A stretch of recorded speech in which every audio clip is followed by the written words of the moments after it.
The Titan-class warship Eidolon drifted into Earth's orbit like a shadow returning home. Its black hull, scarred from battles far beyond the colonies, glimmered in the sunlight. The crew had been away for 8 long months.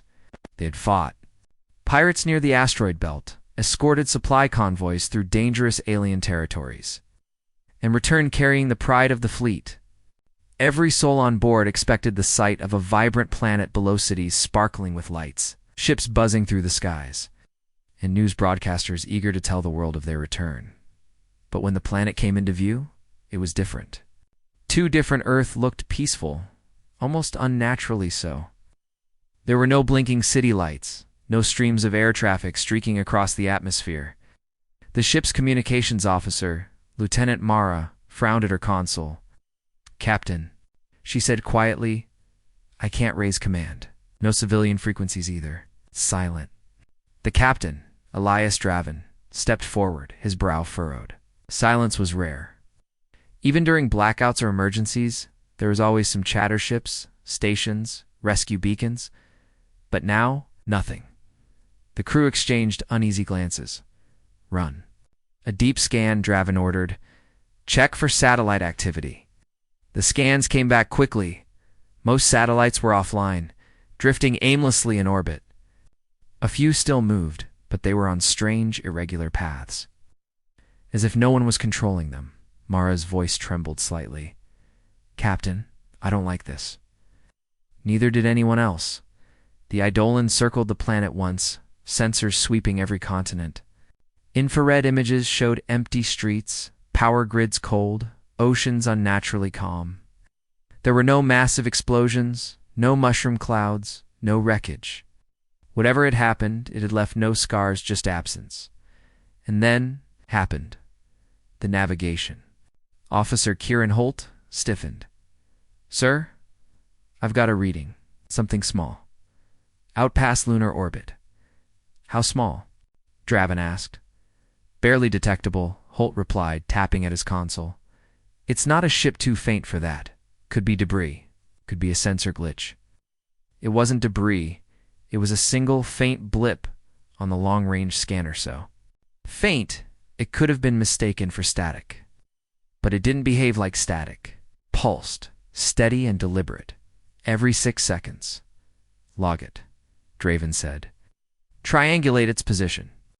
The Eidolon's AI, an even-tone voice called Oracle, processed the signal. Object detected at coordinates 471 Mark II. Estimated size, indeterminate. Energy signature, unknown. Signal pattern, unnatural. Mara leaned forward. Almost like a heartbeat. That word lingered in the air. Heartbeat. The captain's instincts screamed at him. Could be a probe, could be an enemy scout, or a rescue beacon, Mara suggested hopefully. Draven didn't answer. His gut told him it wasn't friendly. The warship turned toward the Blip, engines humming low. But before they could get close, the signal shifted. The pulse sped up, like something had noticed them, and then Earth itself reacted from orbit. The crew? The crew saw lights begin to flicker across the planet, not city lights, but strange, irregular flashes. Power grids surged on and off. Skyscraper windows lit for a moment before plunging back into darkness. Oracle's voice cut in sharply. "Global power instability detected, unknown. Multiple deep-sea seismic events recorded. All appear synchronized with the signal." Draven's eyes narrowed. "You're telling me this thing is talking to Earth?" "Possibly," the AI replied. Suddenly, a faint burst of static hissed through the speakers. It wasn't random. Noise. There was rhythm to it. A pattern. "Can you translate?" Draven asked. "I'm trying," Oracle said. "It's not a language I recognize, but it's directed at us." The bridge crew felt a strange heaviness in the air. Like the ship itself was holding its breath. Outside, the stars seemed just a little dimmer. Then, without warning, the Blip's position shifted fast. Too fast for a drifting object. In less than a minute, it had closed half the distance between itself and Earth. Kieran's hands froze over the controls.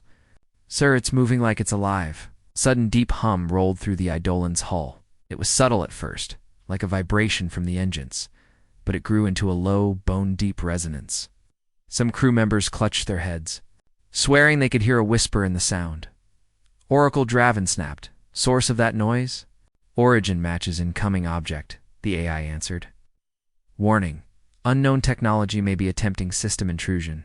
Draven's voice hardened. Shut every external port. Block all wireless channels. For a moment, the hum faded. The blip kept moving closer, and the scanner's display was now painting it in faint red, as if even the computer wanted to mark it as dangerous. Captain, Mara said softly. If it's hostile, Earth can't defend itself. What? The grids. Down.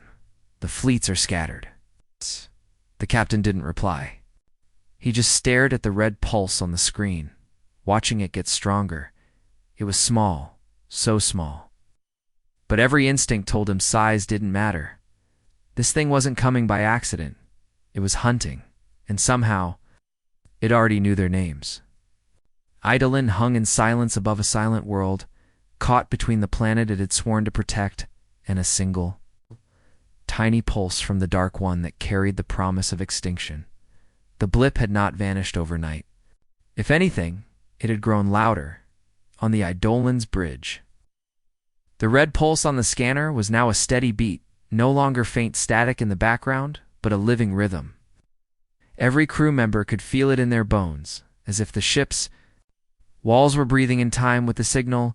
Lieutenant Mara sat hunched over her console, pale under the cold blue light. Captain, she said, the signal's changing. It's not random anymore, it's evolving. Captain Elias Dravon stood behind her, eyes fixed on the display. Evolving how? Like it's learning, she whispered. Oracle's voice came through, calm as ever. Pattern analysis. Signal has altered frequency 7 times in the past 3 hours. Projected trajectory confirms direct approach toward Earth. Estimated arrival 49 hours. 49. Draven's tone was sharp. It was over 70 yesterday. It's accelerating, Oracle confirmed. The bridge went silent. The crew didn't need the AI to tell them what that meant, whatever it was. It wanted to get here faster. Draven ordered the deep space scanner to focus solely on the blip. Hours of data streamed in readings that made no sense.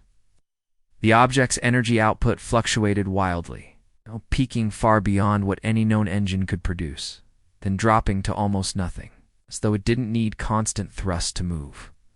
Lieutenant. Kieran Holt frowned at the screen. Sir, this thing is playing with us. Explain. It's showing us what it wants us to see. Like it's hiding its real mass and speed. If these readings are right, it's small. But I don't buy. That Draven felt a tight knot in his chest. He had seen small things kill big ships before, to understand it better. Draven authorized a recon probe, a sleek, needle-like craft with its own independent AI designed for stealth. The Eidolon launched it on a silent trajectory toward the blip for 20 minutes. The probe's feed showed only blackness and scattered starlight. Then, a flicker, something moving just at the edge of the lens. Shape, smooth, shifting. Bring it closer, Draven ordered. The probe's camera zoomed in, catching a fragment of the object's surface. It wasn't metal in the traditional sense. It looked like polished stone covered in veins of faint light, pulsing in sync with the signal. Then the feed cut out. Oracle's voice was flat. Probe destroyed. No debris detected.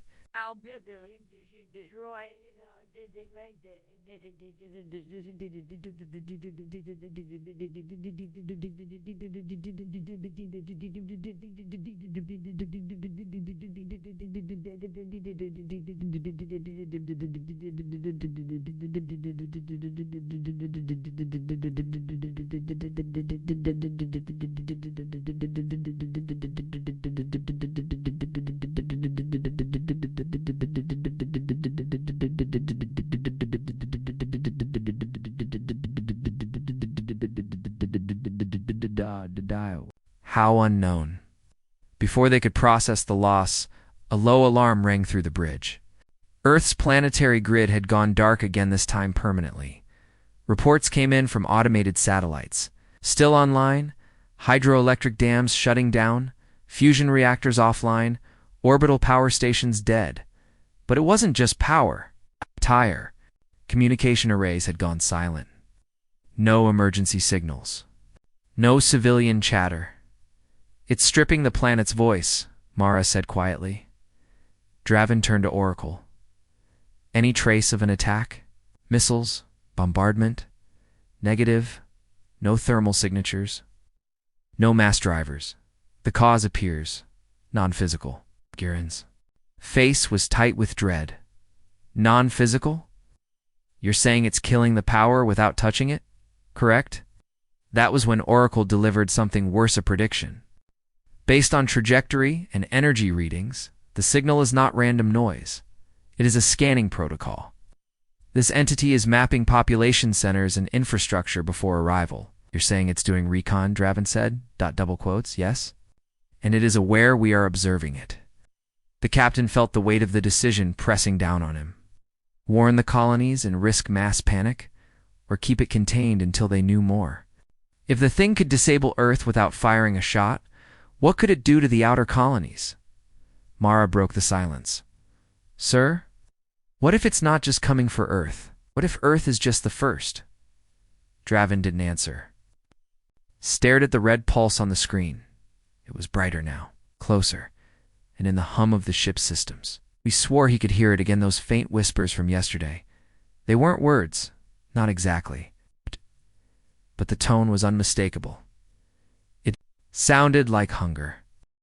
The first images came in at 0300 hours.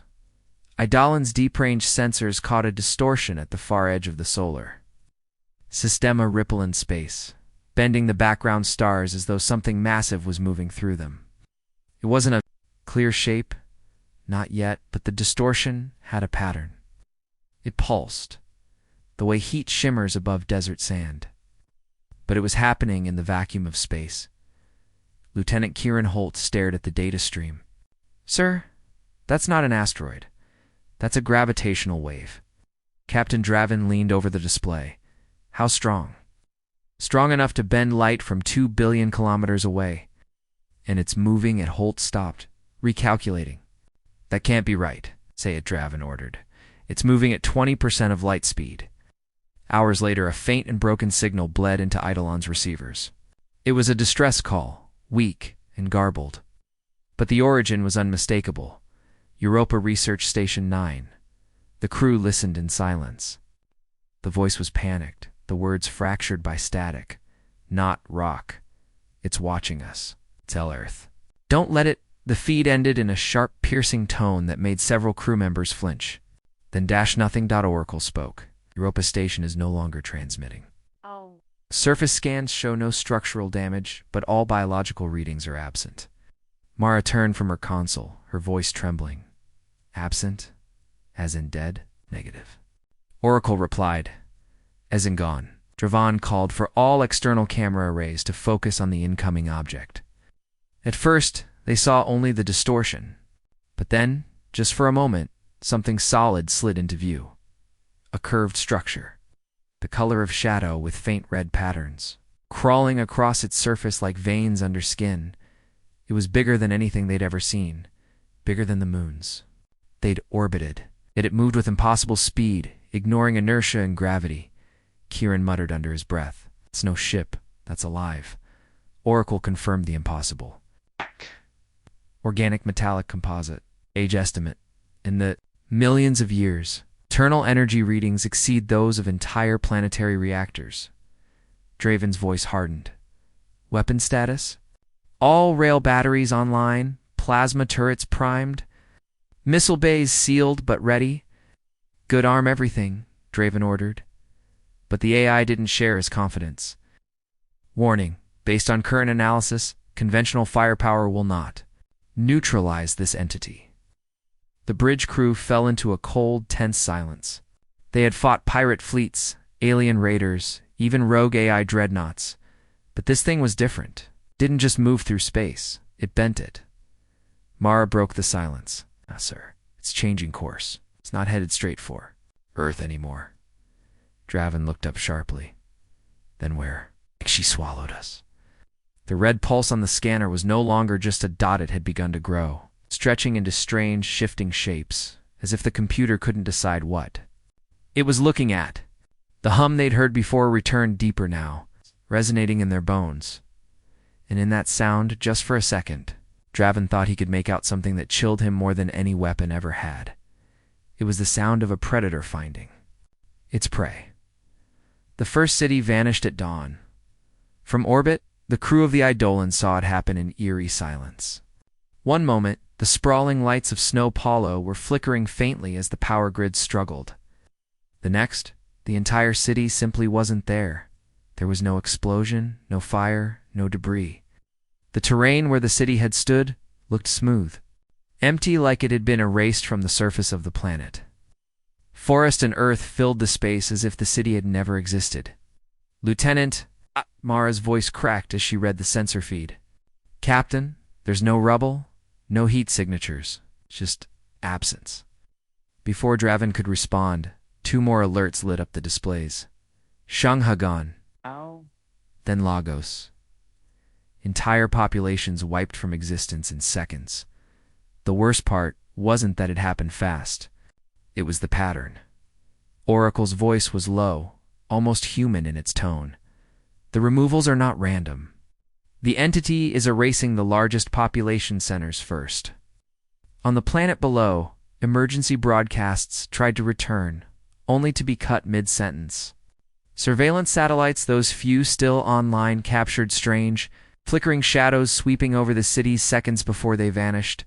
Kieran rewound one of the feeds, his hands trembling slightly.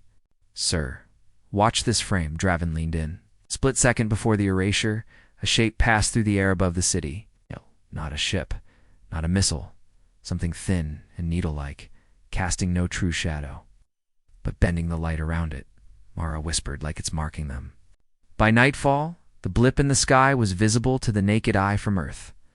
A faint red glow, pulsing slowly, like a heartbeat in the darkness. Citizens still awake to see it stared up, unaware they were watching their hunter close in. Oracle began, feeding Draven calculations, but they weren't battle plans. They were evacuation probabilities. If we begin planetary evacuation immediately, we can save less than 8% of Earth's current population before the entity's arrival. Draven's jaw tightened. Unacceptable. We find another way. The crew knew there was no other way against something that could erase cities without touching them. But no one said it out loud. Hours later, the ship's science division cracked a terrifying detail about the signal. The blip wasn't just moving, it was mapping. Every flicker of red in the sky corresponded to a scan pulse sweeping across the planet like a net. It wasn't guessing where to strike. It was preparing a complete harvest. Mara's voice broke the silence. "Sir, if it's mapping, maybe we can lure it away before the map is complete." Kieran shook his head. "And if we can't?" Draven didn't blink. "And it won't live long enough to finish." It wasn't a bluff. The captain's eyes told the crew that he was ready to throw the Eidolon into the fire if it meant taking the thing with them. By midnight, 6 more cities had vanished. No explosions, no survivors, no trace they'd ever been there at all. And every erasure brought the red pulse closer. It was no longer hunting the planet. It was hunting them. The decision was made in less than a minute. The Eidolon would not wait for the thing to finish its map. They would pull it away from Earth by force if necessary. Captain Draven stood in the center of the bridge, his voice low but sharp. "We did make ourselves the bigger target. Full power to the reactors. I want every energy system spiking so bright it can't ignore us." Mara hesitated. "Sir, you're saying we shout at it in the middle of the hunt?" Draven's eyes didn't leave the glowing red pulse on the scanner. "Exactly. If it wants a prize, let's make sure it knows where the real one is." The Eidolon systems roared to life. Plasma reactors surged beyond safe capacity. Railgun capacitors charged until they screamed with static. And the ship's long-range communication arrays blasted, concentrated bursts of energy into the void. The effect was immediate. The red pulse in the sky shifted, slowed, then turned. Oracle confirmed what everyone already knew. Entity trajectory altered. Its estimated intercept in 50 minutes, Kieran muttered. We've got its attention. At Draven's command, the Eidolon burned hard, climbing away from Earth's gravity well and cutting a sharp vector toward uncharted deep space. The hope was to drag the thing far enough that it would break off from its hunt for Earth entirely. But almost immediately, they realized the danger. Oracle's tone carried an edge rarely heard. Warning: Entity is accelerating beyond all recorded propulsion limits. Estimated interception in 28 minutes. Mara's knuckles whitened on her console. It's not chasing us. It's closing in like it's already inside our wake. The first contact wasn't with the entity itself, but with something smaller. The Eidolon's forward sensors caught movement, sleek. Black shapes gliding silently through space. It's too small to be ships, yet too fast to be debris. They were the size of fighters, but without engines, wings, or visible weapons, just jagged, shifting frames that caught and bent light like knives cutting reality. Smaller drones, Kieran said grimly. Scouts or weapons. Draven didn't waste time. Target all batteries. Open fire. The void lit up with railgun fire and plasma bursts. Several of the things shattered instantly under the barrage, but not all. A half dozen made it. Slicing through the Eidolon's outer armor with precision strikes, one punch straight through Deck 7, killing an entire squad of engineers before emergency bulkheads sealed the section. Another embedded itself in the ship's communications dish, twisting metal until it looked like paper. They're trying to blind us, Mara realized. Then came the whispers. The crew heard them not through speakers, but inside their own skulls, fragmented. Words, impossible to pin down, yet dripping with something that felt wrong. The voice was neither male nor female, not mechanical nor organic. It was both. Kieran slammed his hands against his console. Shut it out. Kill every channel. Oracle spoke over the chaos. Warning, mental interference detected, source unknown. Recommend immediate countermeasure. The captain's orders. Cut through the noise like steel. Ignore the voices. Keep firing. Make it bleed before it touches us. Adi. The Eidolon's guns roared again, shredding the last of the drones into drifting shards. But no one cheered, because now the main shape was visible. It wasn't a ship. It wasn't alive. It was both. A colossal, smooth black form with a surface that seemed to flow like liquid metal, yet hold like armor. It carried no lights except for veins of pulsing red that beat in perfect rhythm with the signal, and it wasn't slowing down. Oracle's voice dropped to a cold monotone. Direct contact in 4 minutes. Draven's grip tightened on the railing. All hands brace for hell. The hunt had become a head-on collision. The Eidolon didn't have the firepower to kill it from the outside. That much was already clear. So Draven decided they would go inside. The plan was as reckless as it was simple. Hit the entity with everything they had to distract it. Then punch a hole in its surface with a focused plasma lance and send in a boarding team before it could. Close the wound. Lieutenant Mara looked at him like he'd lost his mind. Sir, we don't even know if it has an inside. Draven's reply was flat. Then we're about to find out. The Eidolon's main guns screamed to life, hammering the creature's hull. At first, the impacts left no mark. Its skin shimmered like liquid glass, absorbing each hit. But when the plasma lance fired, the beam didn't just burn, it pierced.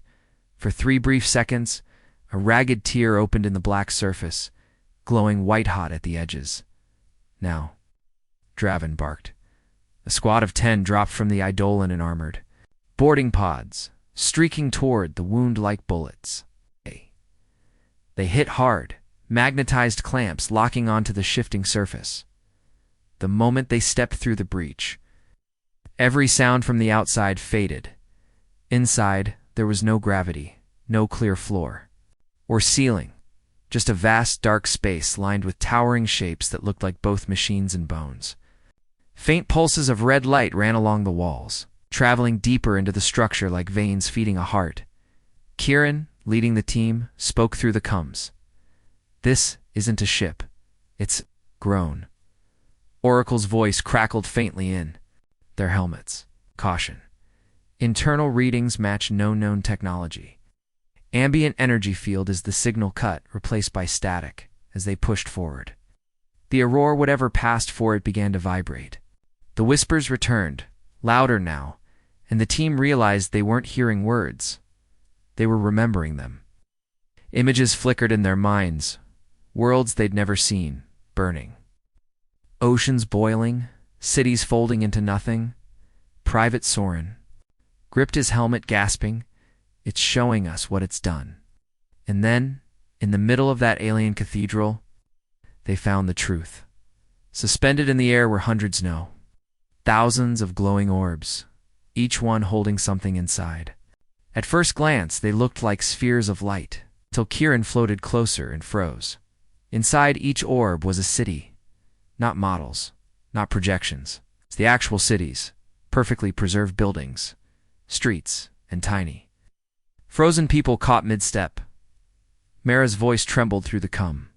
It didn't kill them, it took them. Before they could process it, a deep pulse shook the chamber. The walls began to shift, flowing like liquid toward the breach they'd entered. Soren cursed.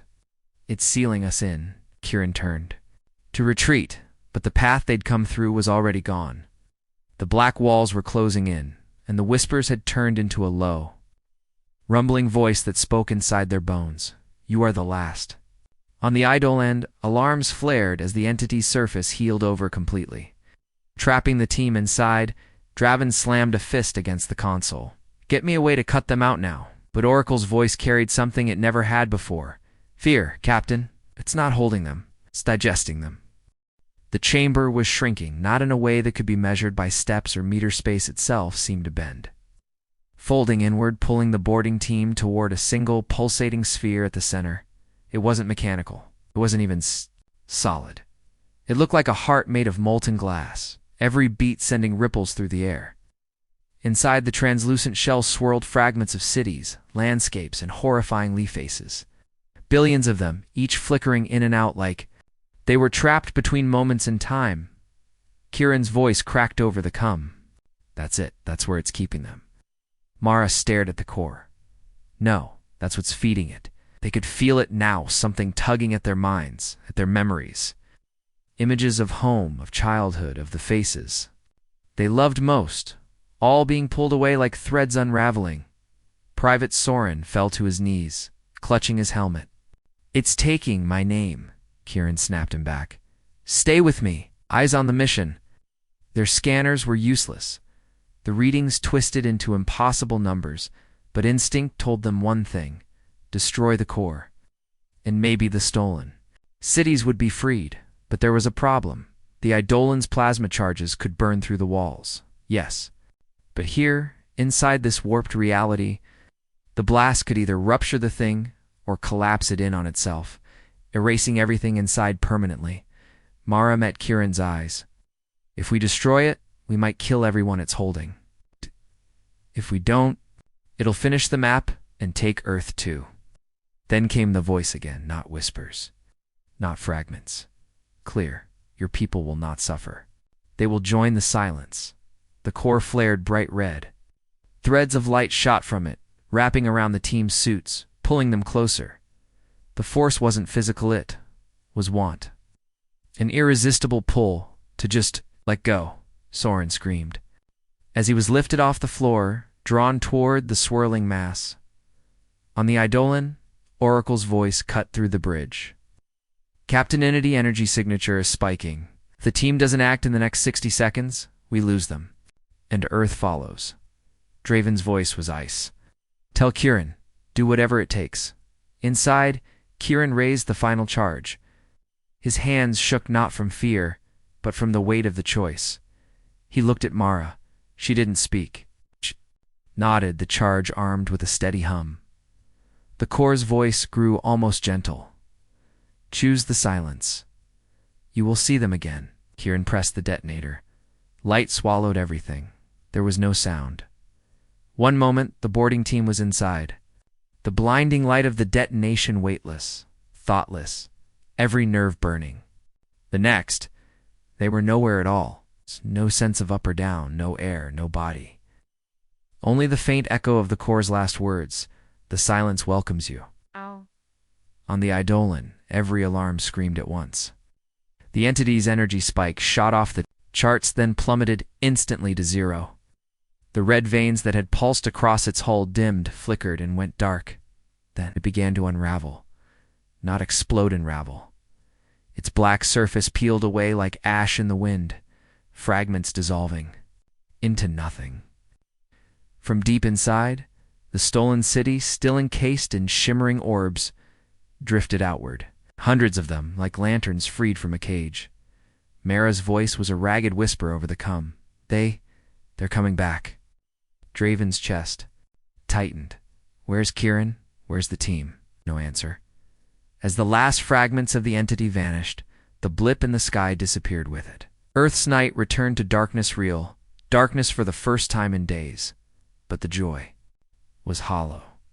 The orbs began to break open in the planet's atmosphere, cities reappearing exactly where they had been taken, as if no time had passed.